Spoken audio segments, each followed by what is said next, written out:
আমি এবং মাসুদ সাহেবী পাশাপাশি দাঁড়িয়ে নির্বাচন করতে চাই।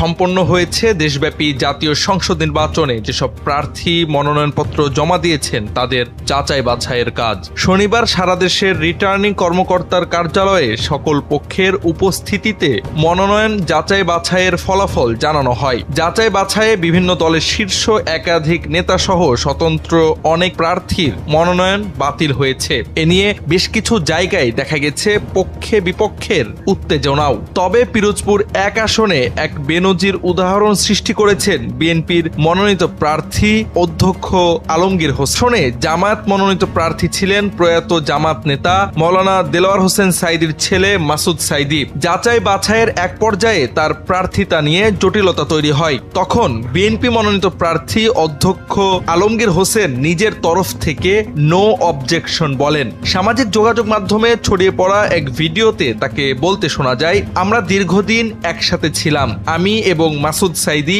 পাশাপাশি দাঁড়িয়ে একসাথে নির্বাচন করতে চাই। তিনি বলেন, যদি সরকারের কোনো আপত্তি না থাকে এবং দায়িত্বশীলদের এই বিষয়ে আর সামনে না আগানোর অনুরোধ করছি। এই ভিডিওটি সামাজিক যোগাযোগ মাধ্যমে বেশ ইতিবাচক আলোচনার জন্ম দিয়েছে।